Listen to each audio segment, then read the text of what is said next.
in to the hottest station on the planet. Resistance is futile. The revolution has begun.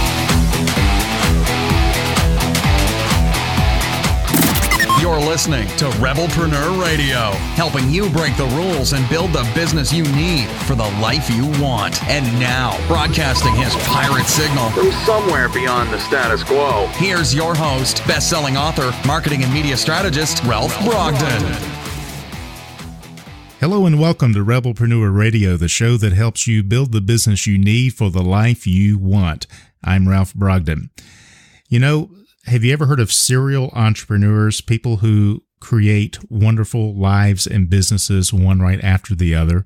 A lot of people are still trying to get their one business up and running, but I think it would be helpful if we take some lessons from people who've been there and done that more than once. Today's guest is going to help us with a very different perspective on how to do that. Her name is Kat Schulte. She is a serial entrepreneur who believes that great lives create great businesses. That sounds very similar to our philosophy here. We're going to help you build the business you need so that you can live the life you want.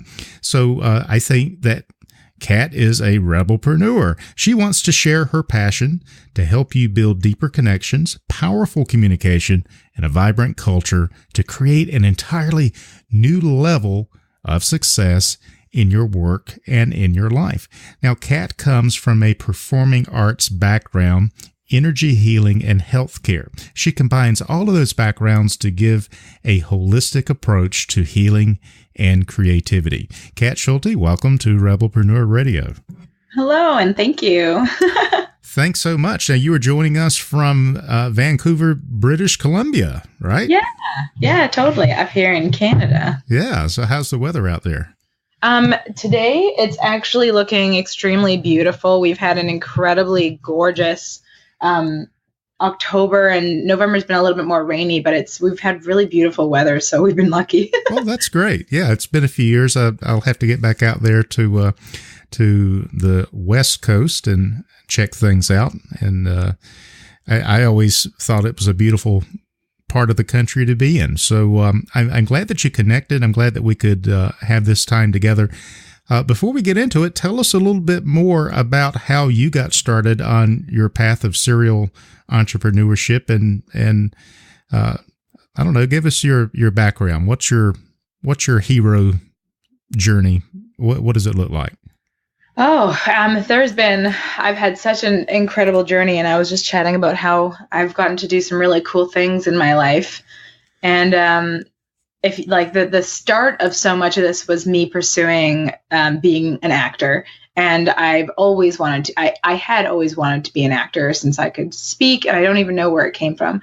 And so I was living in the country, and when I was a teenager, my mom decided to move to Vancouver, and I said, yeah, I want to go, because she was going back to school, and then I wanted to pursue my acting career. So I moved out here with her, and then we ended up staying. And so that was like the very kind of beginning of me going on this adventure.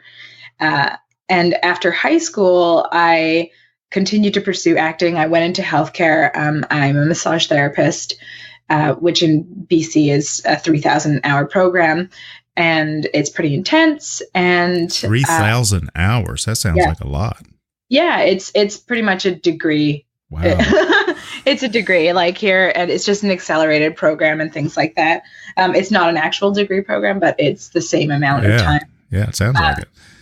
It's intense.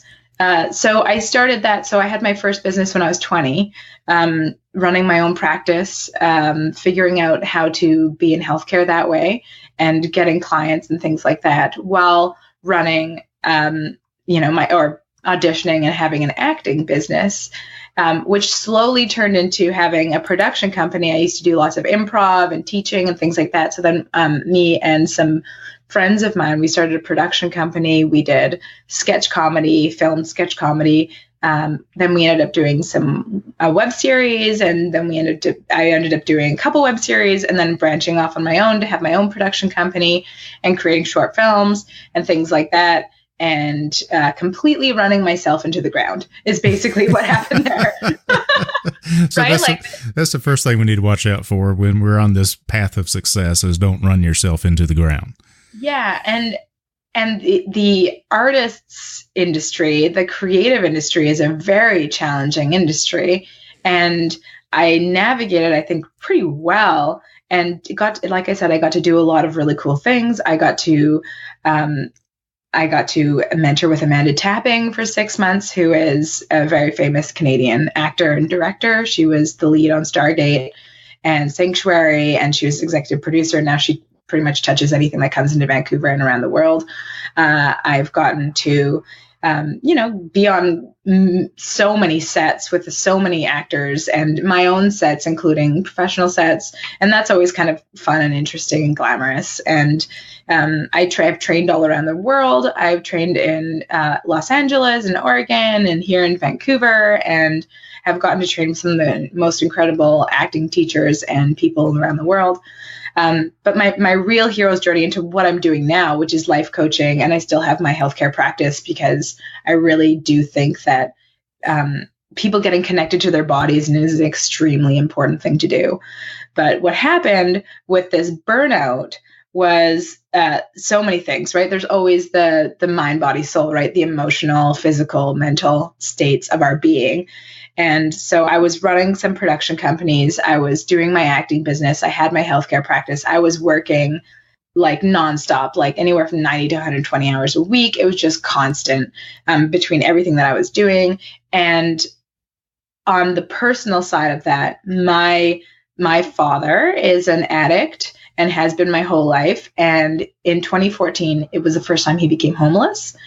And I saw him that summer, and it broke me wide open is pretty much what happened. Is I had this incredible burnout, mental exhaustion, like complete breakdown where my body. So seeing your father in that predicament kind of sent you over the edge as well. Yeah. It I like to say that the universe was yelling at me to stop, because in pursuing so much of this, I wasn't doing it the way that I don't want to say the wrong way, because everything is a beautiful lesson. But for me, it was like me doing the things that I thought I should be doing instead of the things that would actually bring me joy. And so I got so stressed and so intense about so many of these things, and I just was miserable. And then seeing him like that, just like, and having so much happening, it broke me wide open. And I got back from that day and I've never sobbed. I like to call it purging because you just like have to have these things move through you. And I just purged, like just sobbed, and I couldn't stop for like 2 days. And I had my best friend's bridal shower the next day, and I was just like swollen. My eyes were swollen, and it was crazy. But then slowly after that, my body started breaking down. So, I'm in a body working business, and my whole right side, I couldn't touch anybody. I could barely walk. I had to quit my whole life. So that was kind of the start of the path that I'm on right now, which was really nice. So back then I was, I'd already been running a few different companies, and it was so intense, especially when you're doing independent stuff. We were like 4 or 5 people doing the work of 150 people. So, and I'm not even joking. That's literally what we were doing. So we got, we had lots of help, of course, but it was intense. And I'm proud of what, we created back then, but I totally broke down and burned out. Yeah. So you weren't really an expert on life and work balance at that point in your life, were you? No, and I was in my 20s, right? So in your 20s, this is what I like to say about the 20s is you just go. You come out of this high school space, and now you just do what you think you're supposed to be doing, and you don't really give it thought until your later 20s, when life catches up and it really makes you look at your belief systems. It makes you look at everything that you are, that you believe, and it challenges you to your core to really start being the person that you want to be, and you either do well with that or you don't. So I went on that fun path, and it led me to coaching, because and even now, like I really have to watch myself in workaholic mode, because that's not work-life balance. Yeah. So who do you help a bit with your coaching? Who is your ideal prospect? Always has been creatives and entrepreneurs. And the reason why I say creatives and entrepreneurs is being an entrepreneur is an extremely creative process, but a lot of entrepreneurs don't think they're creative. Interesting. Yeah. So I like to say creatives and entrepreneurs, and then when you work with me, you realize like everybody is creative. And so when I say creatives, I'm not really looking for everybody. I'm really talking to people who are in the art forms and who want to have creative businesses. But entrepreneurship is a big one for me as well. And so navigating those two things, that's who I work with. Very cool. So how would a creative person, what's the sort of business that a creative person might consider? Yeah. So I'm talking about artists specifically. So I've worked with screenwriters, I've worked with actors, I've worked with artists, like visual artists, and then I've worked with entrepreneurs. So it's mostly small businesses and a lot of online businesses. So I've worked with other coaches, but I've also worked with people who are starting online, clothing companies and my mind is mush right now. And like just so many things like skincare products and technical tape, like, creating massage tables and things like that. I've worked with such a wide variety of people. I've worked with people who have small businesses that are in the massage industry, which is really great and fun. And I don't necessarily do business strategy. I used to. It's really, for me, it's about the mind, body, soul. It's about the holistic connection to your life. Oh, well, now that's interesting and something I'd like to explore with you, because I kind of see myself as a strategist. So actually, you are pursuing a strategy. It's just a mind, soul, and body strategy. Exactly. Not a typical strategy. No. And my husband and I have, we have an acting school called The Actors Awakening. And we also have our company called Harmony Integrated, which is my coaching business, which I do one-on-one clientele. And then also we do workshops and companies for connection and with people, because we really believe that people are starved for connection. So those are the kinds of the things that we're pursuing right now. Really cool. Yeah. So you got a lot of things going on, and you're still bringing this vibrancy and energy to everything that you're doing. Well, tell me then, what is the most common problem that you see in your coaching when you're trying to help people to get their life and their work and their passion and their energy and their connection together? What is holding us back? What's the big problem?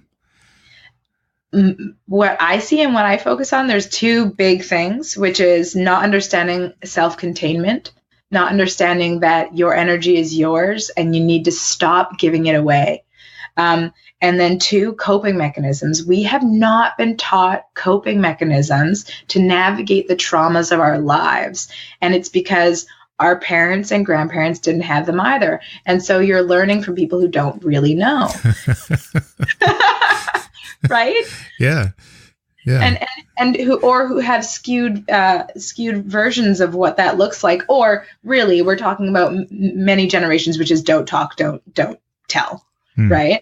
Let's just not talk about this. Let's sweep this under the rug. And so when people have massive depression, they don't know how to talk about it. When people have massive anxiety, which in my generation, I'm 31 now, I've never met somebody who hasn't dealt with depression and anxiety. And that's not even an exaggeration. I don't feel like I've ever met somebody who's not navigated that or had to navigate that in either minor ways or massive ways. So the coping mechanisms are a huge, it's one of the biggest issues. And it's such an easy solve, like not easy. I mean, it's simple, not easy, right? You have to do the work, but you can put some practices into place just to make your daily life more peaceful. Wow. Well, that sounds good. I want to explore that. But first, I want to go back to what you said about self-containment and your energy is your own and stop giving it away. And I thought, that's interesting that you would say that, because I think a lot of yeah, I'm not an actor, but I would imagine actors, performers, musicians, they are coming from a mindset of giving away their energy, performing, entertaining, and getting up on the stage. And I know that you are a speaker on top of everything else that you do. Yeah. And it reminds me of the Bob Seger song, that he's up there, every ounce of sweat he's giving away, and, turn the page. So, but that is a recipe for burnout after a while. So where do you find that balance between containing, keeping the energy for yourself, not giving all of your energy away, and then doing what it is that you do as an artist, as a performer, as a speaker? Oh man, artists have such, there's a huge issue with the artist community in that the artist community has been fed that you're going to be starving artists, that you're going to be broke, that you're going to be giving your stuff away for free, that you're going to be, and you're talking to a massive group of extremely sensitive, loving, caring people, right? Who, you turn that into the negative aspect. We're looking at narcissistic tendencies. So you really have to be careful in those things, right? But self-containment means, and this is what I see with people who, identify as empathic and all these kinds of beautiful spiritual ways. And we are, but the issue is that when you are self-contained, you are focusing on the beautiful energy that you emanate, and nothing touches that. Right. So we always hear about these energy leaks and how you can, and I was looking at that way too, where it's like, I'm trying to plug all these energy leaks or cut cords or do this and that. But really when you focus, and I'm still in process and practice with this all the time, because you have to create a practice, but you emanate that out, and then you are a self-contained person. And now you become a model for what is possible in that self-containment, and you're a parent. And so it's like, we give our energy away so much. We care and we want to take people's pain. But the problem is that you can't take anything from anybody. And now you're just holding onto somebody, like so many people's pain and traumas, and you haven't taken anything. You've just piled yourself on. And that reminds me of another book on my shelf I need to read, but the title is Helping You is Hurting Me. Right? And that's exactly it. And the thing is that it's also not helping when you do that. And exactly. I had to learn that the hard way. Yeah. I hold a lot of stuff, and I have a huge family. And we have had incredible ups and downs and lots of trauma in our family. And I've held a lot of that, and I had to learn to let that go. And it's challenging because it's love, right? You think you're just loving somebody, but when you can't show up as the powerful person you are because you're loving somebody so hard, or 50 people so hard, then it's actually doing a disservice to the world, to yourself, and to that person. Because what you're doing now is you're seeing everybody as the broken people that they think they are. No one's broken, right? But people like to not pretend. They like to have that story of, I'm just so up. Am I allowed to swear on your show? No. Okay, yeah. So I'm like so messed up, right? I'm so messed up. And please help me, fix me. And I'm just like, the most beautiful part of the work that I do is showing people how perfect and beautiful. And like you said, one of your superpowers, I don't know how you said it, but I call it superpowers, is to see how amazing somebody is, and then just hold a mirror up until they see it. Yeah. Just look at it, right? Yeah. This is how amazing you are. And so then people can flip that in themselves. Does that make sense? Yeah, absolutely. Well, most people underestimate their value. They underestimate their worth. They have no clue how to value themselves. And so if you can't value who you are and what you do and the transformation that you provide to people, how can you package, position, price, and promote your services? Or in a business context, but how can you even be a giving person if you don't really appreciate who you are and what you have to offer people. Oh, totally. So you talked about coping mechanisms. What can someone do right now to begin to see some immediate improvement in the area of coping mechanisms? Oh, yeah. Greatest thing you can do is get really conscious of your triggers, but really give yourself the time to breathe. Mm-hmm. Right? We like most people live in these like hyper anxious lives, right? And they're just go, go, go, go, go. And all of a sudden now what could be a lot of fun of what you're pursuing and enjoying in your life is now just a stress factory. And it also, it leads to that I'm not worthy, I'm not enough, this isn't good enough because it's not perfect and it's not what I'm seeing in my mind and I'm not getting to where I want to get to. And it's just like, stop. Take 3 deep breaths.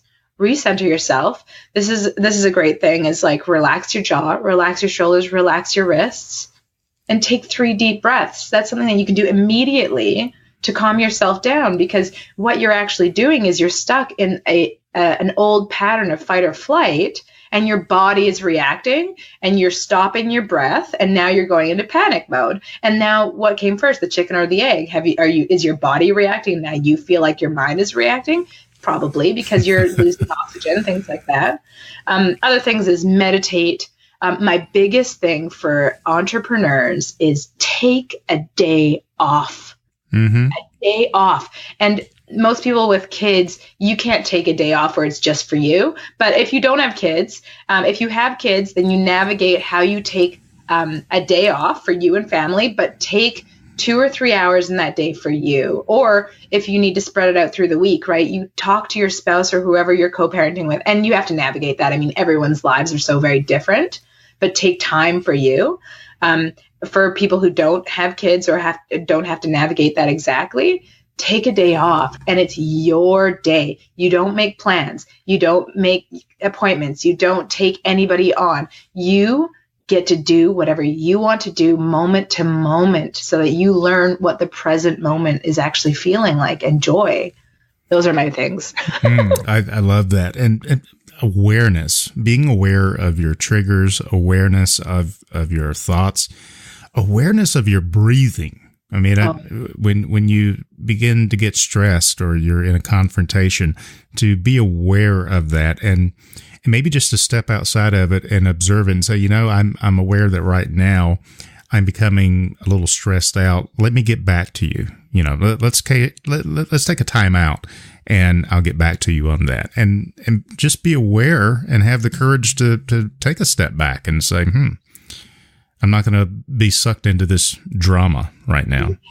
And people have this, and you bring up a great point of take a step back, because we have a yes thing in this culture, and especially as an entrepreneur, yes, yes, yes. Yeah. And now we make choices about doing things that maybe that wasn't the best choice for you. So I always say, you never say yes right away. If you're a yes person, great, love it. You're super passionate, enjoy that, embrace that, but don't say yes right away. Say, that sounds amazing. Give me 24 hours. Or if 24 hours isn't reasonable, give me 2 hours. I just need to check something, so that you make a conscious decision, because your power of choice is the most incredible power that you have. And you have to factor you in first to that. You have to factor in what's going to be best for you, your health, and your well-being before anything else. Because if you're a bag of crap, you can't do anything for anybody. Yeah, this is true. So, Kat, tell us what you're working on right now that's got you really excited. Awesome. Yeah. Me and my husband we've launched our acting school this year. So we are launching even more stuff for our acting school, The Actor's Awakening. Next year, my husband has a book coming out called The Actor's Awakening. So I'm really excited for that. As far as me, I'm kind of relaunching my in-person practice. in my coaching. I'll still do a little bit of online, but mostly I want to be really in person with people because I do energy work and I really think it's important for people to get into their bodies. And something that I'm really excited about is I've just partnered with Van City Life Coach. So we're kind of a collective of life coaches in the city where we're just partnering together to do incredible, great things. We want, Vancouver to be the number one place to find life coaches, but we also I'm just such a massive collaborator. That's where my biggest joy is. So check out vancitylifecoach.com and for just to see what's going on for us. And that's Terry Sidhu. So I'm really excited about that because I feel like I finally found a group of people where I can not only just, bring my ideas to life, but have some more fun, because for me, being connected with people is just so much fun. Yeah. And that's so important, especially with rebelpreneurs or solopreneurs or people who are, they're pioneering, and it's easy for you to become isolated and not have people around you, not have feedback, not have the feedback loops in your life that you need. So, I think this is really good, and this really is going to be helpful and inspirational to people who are listening, especially people who are trying to go it alone. So do you have any final thoughts or maybe a favorite quote or anything that you'd like to leave us with? Yes, I have two things. I have a beautiful Rumi poem that I love. But first, my final thoughts are being an entrepreneur is really about figuring out the best way for you to do something. People always want the answers, but it's not about that. You being an entrepreneur means that you're bringing your beautiful gifts to this world in your unique, purposeful way. So you have infinite amounts of ways to do that. Infinite.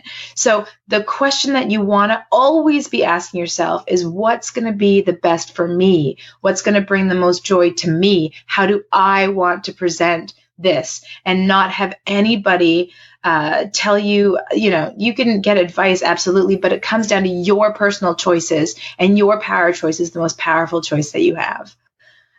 So that's just what I want to leave entrepreneurs is make your choices the way that you want to. And if something doesn't sound right to you or something's not working, it's because it's not the way you're supposed to be doing it, and find the way that's going to be most fun for you. Because if it's not fun, why do it? Yeah. And if it's not fun, then you're not doing it right. Yeah, exactly. Well, I have one more Rumi Sure. quote. I really love this, and I think that everybody should read this because Rumi is one of my favorite Sufi poets. So it says, out beyond ideas of right doing and wrong doing, there is a field.